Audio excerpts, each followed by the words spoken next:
Bonjour à tous, je voulais vous faire un petit retour en fait concernant les mezzanines pour vous expliquer un petit peu la mise en œuvre, tout ça, qu'est-ce que j'avais choisi et pourquoi j'ai choisi tout ça. Alors premièrement en fait on va parler un petit peu de la section des morceaux là. Pour les mezzanines en fait j'ai choisi deux sections, vraiment donc du 40-80 en fait, donc ce sont celles-ci en fait 4 cm de large et 8 cm de haut. Et ces sections-là, donc ça c'est du 8-8, en 80 par 80, donc 8 cm par 8 cm. Donc la différence de ces deux sections-là, les 40-80 c'est vraiment pour l'intérieur et c'est sur ces deux morceaux-là pour la petite mezzanine.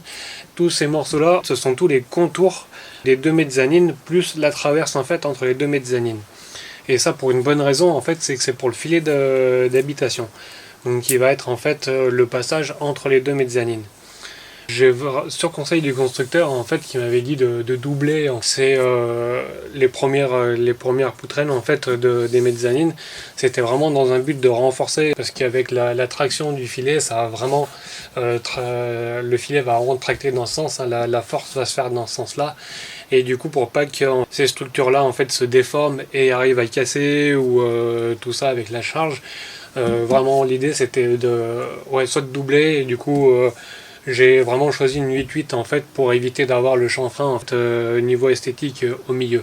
Parce que ça aurait fait deux poutres de 40-80 avec des vis qui prennent bien dedans, mais ouais, là une 8-8 au moins c'est vrai que c'est plus joli, ça donne un aspect un peu plus sympa aussi.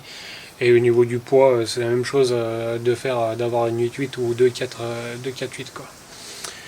Après, donc pour la structure de la mezzanine, on m'a livré la Tiny en fait avec ces deux morceaux qui ont une épaisseur de 80 à l'intérieur, et donc tous les bois pour l'assemblage, il suffit de répartir après donc les trois sur la largeur, donc une bien au début, une qui est totalement à la fin, qui est vissée aussi dans l'ossature en fait sur le milieu. Comme ça apporte une rigidité en fait supplémentaire sur la dernière, et puis ça relie vraiment bien en contreventement les deux bords et la structure, donc ça ferait faire vraiment un renfort sur le fond de la Tiny comme ça. Et du coup toutes les poutrelles en fait sont vissées par dessous et par dessus.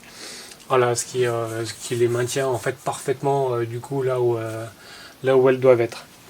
Chaque lame de parquet est en fait reprise sur chaque poutrelle.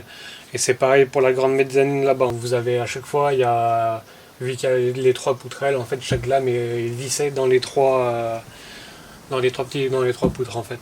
Voilà, ça amène aussi un renfort, et au moins au niveau du parquet, tout est bien solide. Ça renforce la mezzanine aussi. Voilà, tout se complète bien.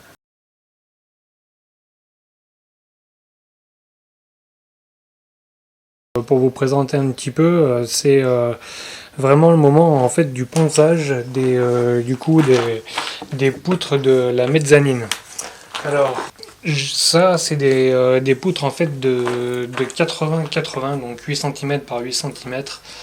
Et en fait, c'est les poutres donc, qui vont être installées pour les bords du filet. Donc, sur les deux extrémités en fait des mezzanines. Là, c'est vraiment pour vous expliquer un petit peu la finition les travaux qu'il y a à faire pour la finition, sachant que voilà, celle-ci est totalement finie, et celle-ci là c'est les morceaux en fait bruts que j'ai achetés. Je n'ai pas pu les trouver du coup directement rabotés, c'est pour ça que je les ai pris bruts du coup directement en fait en scierie.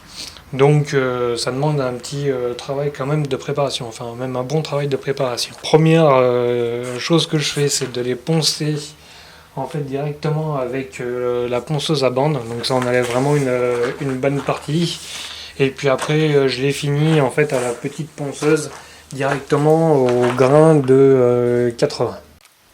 Donc voilà, là on voit encore du coup un petit peu mieux une fois que c'est poncé, et vraiment en mode brut au départ. Voilà, avec bien les éclats, on voit quand même pas mal, il y a quand même pas mal d'éclats de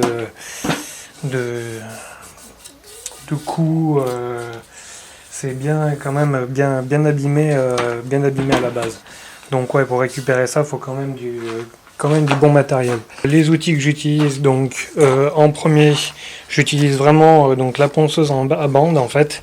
Ça sert vraiment à enlever pas mal de matière, sachant que là on est quand même à un grain de 40. Donc c'est vraiment quelque chose qui enlève beaucoup de matière. Je le montre pas forcément en vidéo parce que voilà, ça fait vraiment beaucoup de poussière. Et pour préserver mon matériel photo, voilà, je le montre pas. Après, donc j'utilise ma petite ponceuse Ryobi, du coup qui est ma petite ponceuse orbitale sur batterie, avec du coup un disque avec un grain de 80. Ça permet d'avoir une finition qui est quand même suffisante pour quelque chose, pour des poutres en fait qui vont être en hauteur. Je verrai plus tard si je mets un coup de grain 120 pour vraiment finir le fignolet, ou si avec l'huile de lin ça suffira. Je vous propose quelques photos en plus pour vous expliquer en détail l'espace du filet. Donc vous voyez, là les poutres ont été assemblées, les deux mezzanines sont prêtes. Et du coup, vous voyez sur la gauche, donc le long dans l'ossature, tout a été prévu directement par le constructeur. Comme ça, en fait, ce qui permet que le filet, quand il a été posé, a été vissé en fait directement, donc dans ces poutres, directement dans le mur. Après, donc du coup, pour la fixation, en fait, ce que j'ai fait, c'est simplement que j'ai vissé en fait la poutre qui s'emboîte par dessus, donc elle a les deux vis du haut, donc c'est la première image en haut à gauche. Et après, donc la poutre du bas, celle qui soutient celle du haut, celle qui est traversante, elle est fixée par un tire-fond, donc du coup dans la partie horizontale, ce qui permet en fait d'éviter un écartement. Alors pour les deux photos suivantes, c'est la grande mezzanine. Donc celle-ci, elle mesure 2,30 m de large et à peu près 2,25 m de profondeur. Et ça offre vraiment un bel espace. En ce qui concerne la hauteur donc sous plafond est de 90 cm donc à droite et de 1,10 m à gauche. Donc on y dort très bien, on y tient assis aussi également. Et du coup, je me suis servi de la partie droite du coup pour y installer un rangement. Je referai une vidéo complémentaire pour le filet, voilà, pour vous expliquer complètement la démarche, pourquoi je l'ai fait et comment du coup je m'y suis pris voilà, en termes de construction à la fois pour la structure et après la mise en place des pitons et tout ça. Voilà, je vous présenterai tout ça dans une autre vidéo. Merci en tout cas pour votre écoute, à très bientôt.